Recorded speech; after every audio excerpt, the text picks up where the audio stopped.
고린도전서 강의 18번째, 지식과 자유를 넘어선 사랑의 태도라고 하는 제목입니다. 오늘 우리가 함께 묵상할 고린도전서 8장은 다소 생소한 주제를 다루고 있습니다. 그것은 뭐냐면 우상에게 바쳤던 희생물, 그 제물을 먹어도 되는가에 대한 문제입니다. 그러니까 오늘 한국식으로 이야기하면 제사 음식을 먹어도 되냐 안 되느냐 이런 문제겠죠. 절에 가면은 이렇게 이제 제단에 차려준 음식이 있다고 합시다. 그러면 그거를 먹어도 되냐 안 되느냐 이렇게 또 생각할 수 있고, 제사 음식을 먹어도 되느냐 안 되느냐. 고린도 교회 같은 경우에는 우상 신전이 있었는데 그 신전에 바쳐진 희생물, 제물을 먹어도 되느냐 안 되느냐 그겁니다. 이것은 단지 먹고 마시는 문제, 그냥 음식의 문제가 아니라는 것입니다. 이 문제를 통해 바울은 그리스도인의 자유, 그리고 신앙적 지식, 그리고 무엇보다 사랑에 대해서 본질적인 가르침을 우리에게 주시고 있습니다. 고린도 교회에는 나는 우상은 아무것도 아니라는 것을 내 지식을 안다. 나는 자유롭게 먹을 수가 있다. 우상 그까짓 거 아무것도 아니야. 이렇게 말하는 성도들이 있었다는 겁니다. 그러나 그들의 자유와 지식이 연약한 성도들, 그러니까 분별력이 없는 그런 형제들에게는 실족의 계기가 된다는 거죠. 실족하는 거. 어떻게 우상 신전에 바쳐졌던 것을 먹을 수가 있지? 이렇게 약한 그 신앙으로 인해서 넘어질 수가 있다는 겁니다. 오늘 우리도 마찬가지죠. 신앙의 자유가 있고 올바른 신학적 지식을 갖고 있다고 해도 그것이 다른 형제를 실족시키는 결과를 낳는다면 그 자유는 더 이상 하나님을 기쁘시게 하는 자유가 아니라는 겁니다. 그래서 오늘 설교 제목이 이래요. 지식과 자유를 넘어선 사랑의 태도입니다. 바울은 단순히 무엇이 옳고 그름이냐를 넘어서서 형제를 세우기 위해서 자유를 절제하는 이 사랑의 결단을 보여줘야 된다 하는 겁니다. 그래서 이 말씀을 통해서 우리가 회복해야 할 신앙의 태도가 무엇인지 함께 보도록 하겠습니다. 첫째는 지식은 교만하게 하나 사랑은 덕을 세운다. 1절부터 3절에 그 내용이 나와 있습니다. 1절 볼까요? 우리는 다 지식이 있는 줄로 알지만 지식은 우쭐대게 하며 사랑은 세워주느니라. 자, 바울은 고린도 교회 안의 문제를 지식의 태도에서부터 꿰뚫어 보고 있습니다. 지식의 태도. 고린도 성도들은 자신들의 어떤 신학적 지식, 곧 우상은 아무것도 아니다 라는 이 바른 교리를 가지고 있었지만 그 지식이 다른 형제들을 실족하게 하고 있었다는 겁니다. 그래서 뭐라고 그랬냐면 지식은 우쭐대게 한다고 그랬죠. 지식은 우쭐대게 한다. 그러니까 남보다도 더 많이 알고 있으면 그 지식이 자신을 우쭐대게 하는 겁니다. 우쭐대게. 지식은 스스로를 높이게 한다는 거죠. 여기 우쭐대게 한다는 말은 영어로 purpose of이라고 하는데 이것은 헬라어 원문을 보니까 푸시오오라는 말이에요. 푸시오오. 그건 부풀다, 부풀리다, 자기 자신을 과시하다, 교만해지다 라는 뜻을 갖고 있습니다. 우쭐댄다는 말이.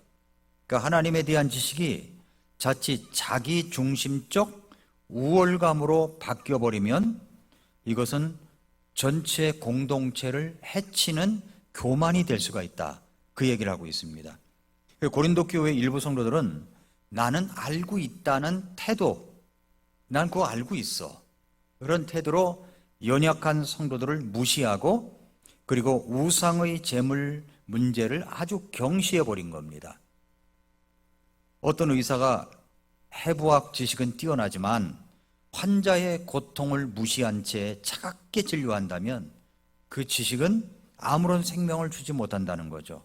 마찬가지로 하나님에 대해서 많이 아는 사람이지만 그 많이 알고 있다는 것을 가지고 형제를 세우지 않는다면 그 지식은 그 교회 공동체에 독이 될 수 있다는 겁니다. 그래서 지식은 스스로를 높인다는 거죠. 우쭐대게 하는 게 있고, 그러나 반대로 사랑은 뭐라고 그랬어요? 세워준다고 그랬죠. 사랑은 세워준다. 사랑은 세워주느니라. 예, 이것은 빌더스업이라고 하는데 사랑은 세워준다는 겁니다. 건축하다, 집을 세우다, 공동체를 세우다, 이런 뜻을 갖고 있어요. 그래서 사랑은 공동체를 향한 방향성을 가지고 있습니다. 지식이 맞는지 틀린지를 따지는 것보다는 그 사랑이 형제를 세우는지를 먼저 파악한다는 거죠. 나는 할 수 있다, 나는 알고 있다는 태도보다는 그렇게 함으로 인해서 다른 형제들은 어떻게 느낄까? 그 사람을 세워줄 수 있을까? 이것을 질문해 봐야 된다는 겁니다. 그래서 사랑은 세워준다는 말을 하고 있고, 그 다음에 진정한 지식은 하나님을 사랑하는 것에서부터 시작이 된다 그랬습니다. 그게 2절 3절이에요. 만일 어떤 사람이 자기가 무엇을 아는 줄로 생각하면 그는 자기가 알아야만 할 것에 대하여 아직 아무것도 알지 못하고 있느니라. 그러나 어떤 사람이 하나님을 사랑하면 바로 그 사람은 그분께서 아시느니라. 그러니까 만일 어떤 사람이 자기가 무엇을 아는 줄로 생각하면, 그러니까 진정한 신앙의 지식은 뭐냐면 단순한 정보를 알고 있다가 아니라 하나님과의 관계 안에서 형성된 이 사랑의 지식이 얼마나 많이 갖고 있느냐, 이것에 따라 달라진다는 거죠. 그래서 3절, 그러나 어떤 사람이 하나님을 사랑하면 바로 그 사람은 그분께서 아시느니라. 그 핵심이 뭐냐면 내가 무엇을 아는가가 아니라 하나님이 나를 아시느냐, 즉 인격적 관계의 깊이가 있어야 된다, 이것을 이야기하고 있습니다. 정리하자면 지식 그 자체는 중립적이에요. 지식 그 자체는 중립적입니다. 그런데 문제는 그 지식을 어떤 태도로 사용하는가인 거예요. 어떤 태도로 사용하는가. 교만한 지식은 공동체를 무너뜨리지만 사랑 안에서 사용된 지식은 공동체를 세운다라고 이야기를 하고 있습니다. 그러므로 우리는 이제 알아야 될 것이 뭐냐면 진정한 성숙은 많이 아는 것이 아니라 많이 사랑하는 거예요. 많이 사랑하는 것. 나의 말과 행동은 연약한 형제를 세우고 있는가 아니면 무너뜨리고 있는가 하는 겁니다. 그래서 첫 번째는 무엇을 이야기하냐면 지식은 교만하게 하지만 사랑은 세워준다, 그 이야기를 이제 하고 있는 겁니다. 두 번째, 4절부터 7절입니다. 우상은 아무것도 아니지만 모든 사람에게 지식이 있지 않다. 우상은 아무것도 아니나 모든 사람에게 지식이 있지 않다는 거죠. 먼저 4절부터 6절까지는 우상은 실제로 아무것도 아니에요. 4절에 그랬죠. 우상은 세상에서 아무것도 아니며 한 분 외에는 다른 신이 없는 줄 아노라. 아무것도 아니죠. 당시 고린도 문화는 수많은 신전과 우상들이 있었습니다. 그 재물은 시장에 유통되어 가지고 일반 식탁에도 올라왔다는 거죠. 우상의 재물이. 그러나 바울이 이것이 영적 실체가 없는 것임을 밝혔습니다. 즉 무슨 말이냐면은 우상은 본질적으로 무라는 거예요. 아무것도 아니라는 거예요. 오직 하나님만이 참 하나님이시다, 참 신이시다, 그 얘기를 하고 있는 겁니다. 그래서 6절에 보니까 우리에게는 오직 한 하나님, 곧 아버지께서 계시는데 그분에게서 모든 것이 났고 우리도 그분 안에 있느니라. 또 한 주 예수 그리스도께서 계시는데 그분에 의해 모든 것이 존재하며 우리도 그분에 의해 존재하느니라 라고 했습니다. 이것은 초기 교회 신앙 고백의 핵심입니다. 삼위일체적 구조를 함축하고 있어요. 아버지, 모든 것의 근원이죠. 아들, 모든 것의 중보자입니다. 그리고 이 부분은 신학적으로 명료하고 당당하게 진리를 붙드는 믿음의 고백입니다. 그래서 7절에 보면은 그러나 모든 사람에게 그 지식이 있지는 않다는 거죠.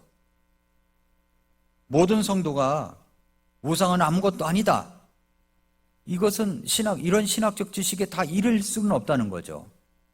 특히 과거 우상 숭배에 깊이 관여했던 자들은 우상의 제물을 먹는 일이 다시 옛 습관으로 회귀하는 것으로 인식할 수가 있습니다. 그래서 그 약한 양심이 더럽혀질 수 있다라고 하는 겁니다. 여기서 말하는 약한 양심이라는 것은 신앙의 진리를 잘 이해하지 못하고 어떤 외적인 행동이나 풍습에 영향받기 쉬운 상태를 말하는 거죠. 아직 아무것도 잘 몰라요. 그러니까 먼저 된 성도들, 지식 있는 성도들이 막 자기 지식이 있다, 나는 그건 다 알아 해가지고서 연약한 사람들을, 약한 사람들을 생각하지 않고 마음대로 말하거나 행동하거나 이런다고 할 것 같으면 그것이 약한 성도들에게는 해가 될 수 있다는 겁니다. 특별히 신전에 바쳐진 음식이 그런 문제였다는 겁니다. 그래서 바울의 핵심 논리가 뭐냐면 지식이 있는 자와 없는 자가 있습니다. 지식이 있는 자, 하나님에 대한 지식, 한 하나님을 알아가고 이런 모든 지식이 있는 자는 우상은 아무것도 아니에요. 재물은 단지 고기일 뿐이에요. 뭐 자유롭게 먹을 수가 있죠. 그러나 지식이 없는 자, 연약한 자는 아직 우상을 실제로 인식하고 있는 거죠. 과거의 풍습에 젖어 있다가 예수 그리스도를 믿고 구원을 받아 나서 우상에게 들어진 것을 보면은 그것은 안 된다라고 생각을 하는 거죠. 꺼리낌을 갖고 이제 죄로 여긴다는 겁니다. 즉 같은 행동, 고기 먹기이지만 각자의 양심과 믿음의 정도에 따라서 전혀 다른 의미가 있음을 사도 바울은 강조하고 있는 겁니다.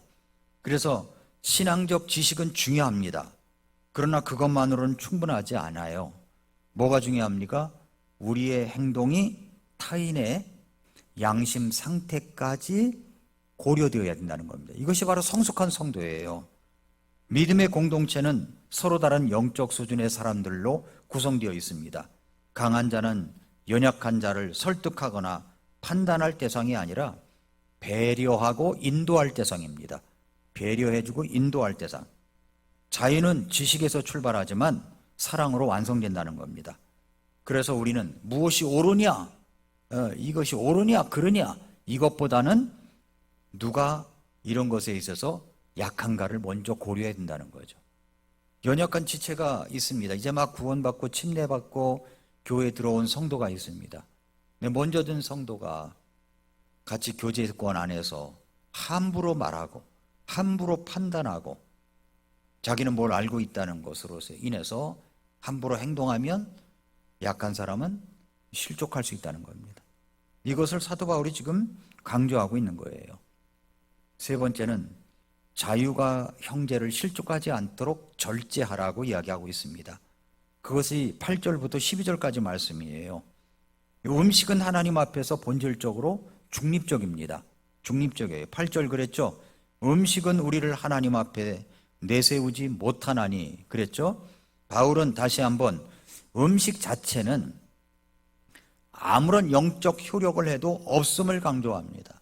없음을 강조해. 제가 군대에 있을 때 그 38번 국도 확장 공사를 공병부대에 했기 때문에 파견을 나가서 1년 동안 단선도로를 2차선, 3차선으로 늘리는 공사를 했던 적이 있습니다. 근데 거기서 어떤 절이 있었냐면 불용사라고 하는 절이 있어요. 지금도 있죠, 불용사. 근데 거기는 그 여성들만 있는 곳입니다. 여성들만 많아요.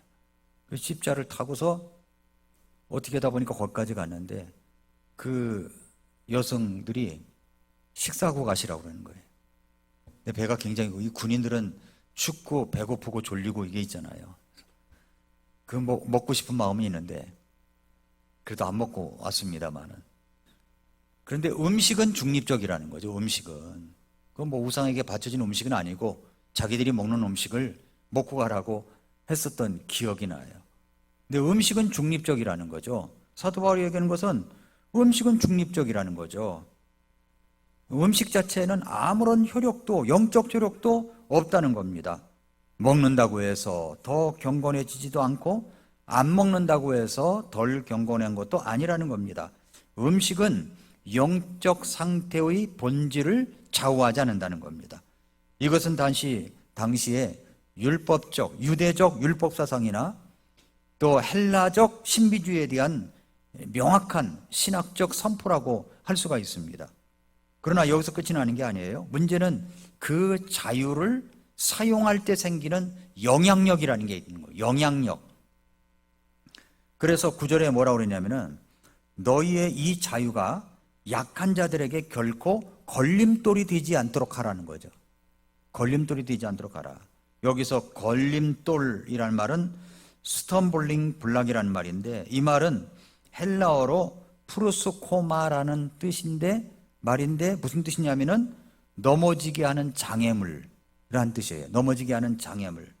자, 우리의 자유로운 행동이 누군가에게 신앙적 위기를 야기한다면 이것은 단순한 선택의 문제가 아니라 죄의 시작점이 될 수 있다는 겁니다. 그래서 바울은 권리보다도 사랑이 우선이다, 이 점을 강조하는 겁니다. 그러니까 내가 자유롭게 할 수 있어요. 자유의 사용은 내가 할 수 있는가 보다도 이것이 다른 사람에게 어떤 영향을 주는가로 평해야 된다는 겁니다. 10절 말씀에 우상의 전에서 음식 앞에 앉아 있는 것을 어떤 사람이 보면, 자, 우상의 전에서, 신전에서 음식 앞에 내가 앉아 있다. 근데 어떤 사람이 그걸 봤어요. 예, 그러면 지식 있는 자의 행동이 연약한 자를 담대하게 만든다는 겁니다. 지식 있는 자가 문제의식 없이 자유를 행사하면 연약한 자가 그것을 모방할 수 있다는 겁니다. 그러나 연약한 자는 양심이 준비되지 않았기 때문에 따라하면서 내적으로 죄책감과 신앙적 혼란을 겪을 수가 있다 하는 겁니다. 결국 그것은 양심의 상처, 나아가 신앙의 파괴로 이어질 수가 있다는 얘기입니다. 즉 자유의 남용이라고 하는 것은 형제에게 신앙의 외상을 입히는 일이 벌어질 수 있다는 겁니다. 그래서 11절에 그러면 네 지식으로 말미암아 그 약한 형제가, 지금 약하다는 말이 계속 나오잖아요. 약한 형제가 멸망할 터인데 그를 위해 그리스도께서 죽으셨느니라. 이 연약한 자는 구원받은 형제죠. 다만 바른 교리를 충분히 내면화하지 못한 상태입니다.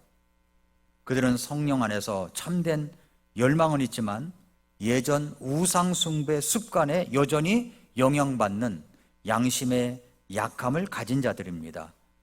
이 표현은 성경 본문 그대로지만 이것은 한 번 구원받은 자는 끝까지 구원받은 것이고 보존되는 것입니다. 그런데 여기서 멸망이라는 것은 구원을 잃어버렸다, 상실했다는 말이 아니라 신앙이 무너뜨렸다는 말이죠. 신앙이. 양심의 혼란, 공동체 내 실족의 위험이 있다, 그 말입니다. 그래서 이 형제는 여전히 구원받은 형제이지만 바울은 그를 그리스도께서 피로 사신 자라고 부릅니다. 그래서 여기서 멸망할 터인데 라는 말은 이것은 신앙에 어떤 해를 입힌다, 그러니까 손상을 준다, 타격을 준다는 말로 이해할 수가 있다는 겁니다. 그래서 내가 무심코 행사한 자유가 예수님께서 피 흘려 구속하신 형제를 실족시키는 결과를 낳을 수가 있다, 그 말입니다. 그 형제는 내 권리를 위해 존재하는 사람이 아니라 그리스도의 희생으로 값주고 산 존귀한 존재라는 거죠. 그래서 그런 사람을 실족시키는 것은 단순한 배려의 부족이 아니라 복음의 정신을 정면으로 거스리는 행위다, 그 이야기를 사도 바울이 지금 하고 있습니다.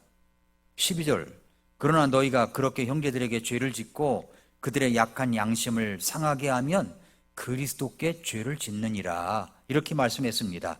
그러니까 형제를 실족시키는 것은 그리스도께 죄를 짓는 것이라는 거죠. 여기서 바울은 형제를 실족시키는 일이 그리스도께 죄를 짓는 일이라고 단언합니다. 왜냐하면 교회는 그리스도의 몸이고 형제는 주님의 피로 산 지체이기 때문입니다. 그러므로 내 자유로 인해서 형제를 해칠 수 있는 자가 아니라 그를 보호하고 세워주어야 할 책임이 내게 있는 것입니다. 자유는 혼자 누리는 것이 아니라 공동체 안에서 책임지며 사용하는 거예요. 연약한 자를 실족시키는 것은 단순한 부주의가 아니라 성경은 죄다라고 얘기를 하고 있고요. 자유로운 행동을 하기 전에 그 형제에게 어떤 영향을 미칠 수 있는가, 이것을 생각하는 정도까지 가야 좀 성숙했다, 이렇게 볼 수가 있는 겁니다. 마지막 네 번째는 이제 사랑의 결단입니다. 그래서 형제를 위하여 영원히 고기를 먹지 않겠다, 13절에 그렇게 이야기하고 있어요. 그러므로 만일 음식이 내가 음식 먹는 것이 그 우상의 신전에서 바쳤던 음식인데 이제 그것이 이제 시장까지 나와서 있단 말이에요. 근데 그것이 먹는 것이 음식이 내 형제를 걸려 넘어지게 하는 것이라면 나는 세상이 서 있는 한 고기를 먹지 아니하며 내 형제가 걸려 넘어지지 않게 하리라 라고 하는 거죠. 그러니까 바울의 결단은 사랑에 기초한 자기 절제를 이야기하고 있습니다. 만일 음식이 내 형제를 걸려 넘어지게 하면, 그 바울은 단순한 제안이나 권면을 넘어서 자기 결단을 이야기하는 거예요. 난 이렇게 하겠다는 거죠. 우상의 제물이 본질적으로 문제가 없다는 지식을 가지고 있을지라도 그 자유를 누릴 권리도 있었어요. 그러나 그 그 자유가 형제를 실족시키는 원인이 될 수 있다면 세상에 서 있는 한 내가 평생 동안 고기를 먹지 않겠다, 그 이야기를 지금 하고 있습니다. 그러니까 바울의 사역 철학, 그 사람 중심의 공동체 섬김 정신, 이것을 사도 바울이 이야기하고 있는 것입니다. 바울은 자신의 권리를 포기할 수 있는 사람이었어요. 권리가 있어도 연약한 지체를 위하여 포기했다는 거죠. 고린도전서 9장에서도 그는 사도로서 사례비를 받을 권리가 있었지만 복음을 위하여 기꺼이 그 권리를 포기했다고 고린도 교회에서 이야기하고 있습니다. 그는 자유를 누리는 것이 아니라 복음을 위해 자신을 종처럼 낮추는 삶을 선택했습니다. 이건 개인적인 미덕이 아니라 그리스도를 본받는 복음적 삶의 모델이었다라고 하는 겁니다. 자, 내 형제가 걸려 넘어지지 않게 하리라. 사랑은 그런 덕을 세우기 위해서 불편을 감수한다는 겁니다. 내가 불편할지라도, 내가 좀 불편하더라도 다른 사람을 세워주려고 하는 사람, 이런 선택을 해야 된다는 것을 사도 바울이 이야기하고 있는 겁니다.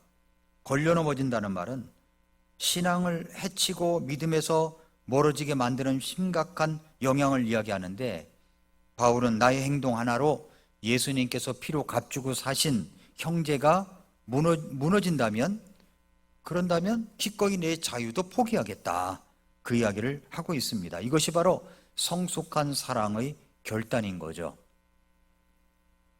참된 그리스도인은 나는 할 수 있다 보다도 형제를 위해 하지 않겠다는 말을 더 자주 한다는 겁니다.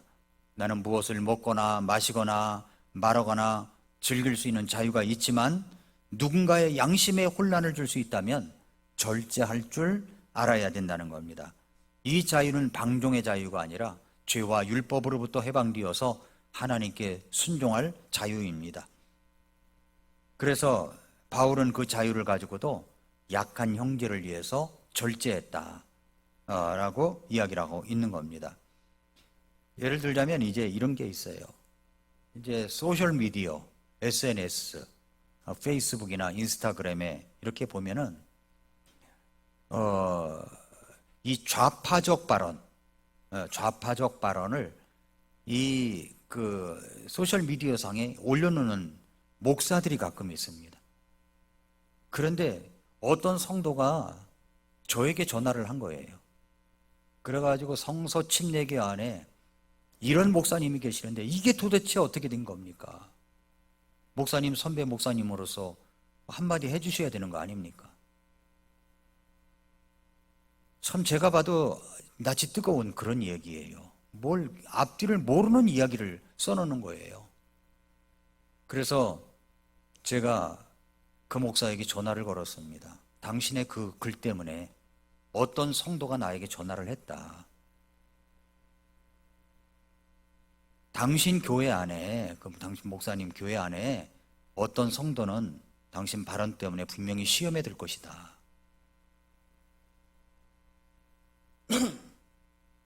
이런 얘기를 했더니 그걸 내려버렸어요. 내리고 미안하다고 사과를 했지만 여전히 그것은 계속되고 있더라고요. 그러니까 내가 한 이야기 때문에 누군가가 하나님의 말씀, 성경적 가치관을 써놓는 거야? 그게 뭐가 잘못이겠습니까? 성경적 가치관이 아니라 이것은 뭔가 문제가 많은 거예요. 그러니까 그런 것이 있을 때 연약한 사람은 다친다는 거죠.